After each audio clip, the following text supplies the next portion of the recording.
I thought this was kind of interesting. This is a little bit old now, but it's very instructive.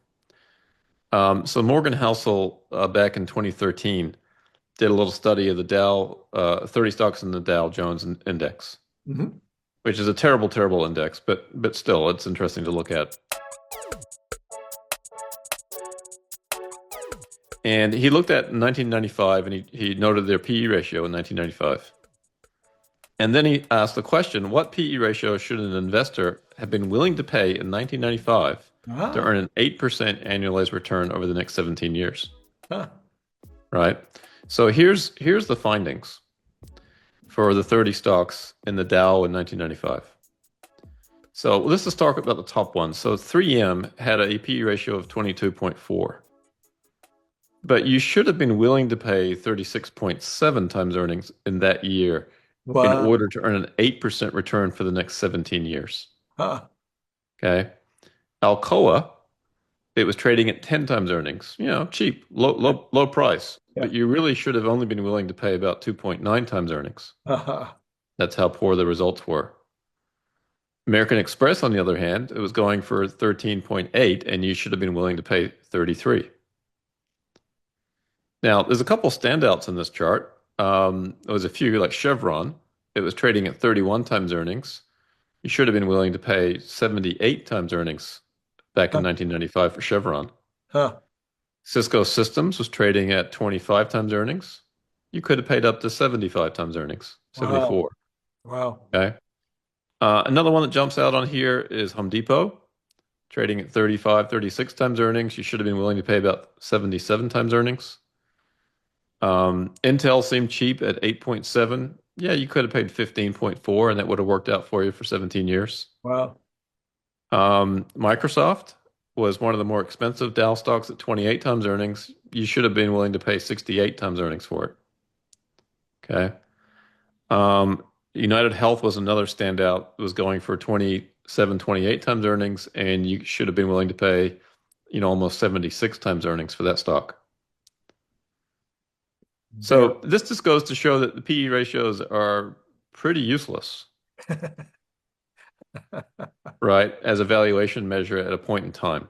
Well, the interesting thing, though, is that as I'm looking down here and trying to make any kind of sense out of a trend line or some kind of it seems to be that people are paying way under value, way more than they're paying over value, at least then in 1995. Yeah, I mean, the stock market had a pretty good 17-year period, although obviously there was a dot-com bust during this Right, period right, that would have affected the tech stocks, right, particularly Cisco. And then, of course, 2012, that's after right, the financial crisis. So actually, there were two really difficult periods during this time right. frame. And still, Yeah, and yeah, still, yeah. In 1995, the market was probably pretty good because the yeah, middle it banks was. were strong. So. It was. Yeah, it was a very strong year. The late 1990s, actually, all good years, Yeah. late 1990s. Um, I think maybe one of the lessons for me is, focus on the long term, you Hmm. know, and the growth potential for a company over a long period of time, and don't worry about its near-term PE too much. Yeah. Um, but We've I, done you and I have done that a little bit. You've brought us this.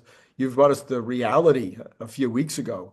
We should be paying $3,000 for Tesla right now. well, that's right. Yeah. That's right. At least that's what I believe based on the modeling that I've done. Right. And again, I encourage other people to, you know, build their own models Right. and see. Don't just rely on a PE ratio and pass judgment that, 40 times earnings is expensive. It may not be. Right. Or 10 times earnings is cheap. It may not be. Hmm. Hmm. Like Bank of America here was going for less than 7 times earnings, but you should have only paid three for it, Yeah, that's really an interesting one. right?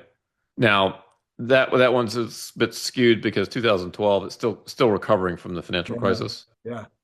right? So maybe the financials on here that's not so fair, but still it ravaged those companies, Sure. Sure. right?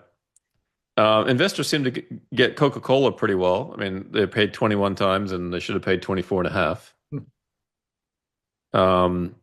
Merck, 14, should have paid 16. Well, You know, someone made that point the other day too. Cern, I can't remember who said it, but they were talking about, okay, if you make Coca-Cola, you can kind of look at that and look at who they're selling to and who they're not, and look at the history, and you can, you can extrapolate and make some pretty good guesses. But when you're talking Yeah. about Tesla, where they have these two new products that are coming, that there's almost no way to even. I mean, we speculate. You and I've speculated. We've done it on YouTube, but even our speculation is such pure speculation because, as Elon says, the Optimus is going to change economics. Yeah, that's right. That's true. Yep. So we don't know. This is kind of the rest of the article. I'll just pause here for a second and folks can pause their screen if they want to read it, but we just covered this material. And then here's another page. And then I'll just pause on this screen, which is the last part of it. Again, just to drive home the point, there's far more to valuation than just looking at a simple valuation metric like the PE ratio. Some companies are wildly cheap today, even though they trade at a ridiculously high valuation. And some companies are wildly expensive today, even though they trade at a ridiculously low valuation, in quotes. Right? And if you're picking stocks, it's critical that you tell the difference, but that's the challenge. It's really hard sometimes. Sure.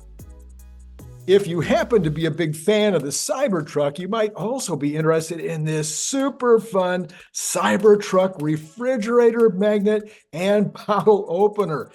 It is made out of super thick stainless steel, just like the Cybertruck, and it has this giant magnet on the back, so it's going to hold a lot of stuff on your refrigerator. It's an amazing gift, and it comes in that great gift box that you saw before that uses a magnet opener, just almost like an Apple box, like when you get Apple products. You can buy it on Amazon for $29.95, or you can buy it direct from me by sending $25 to paypal.me/Randy Kirk, all in lowercase letters.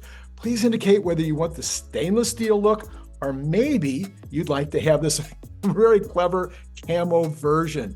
And then if you're not in the US, please add $20 for freight. If you'd like more than one, please check the information below to get pricing, as well as all that information I just told you will be repeated in the information below. So once again, think about joining the channel, getting the up-to-date Tesla news every single day. I think you'll be glad you did.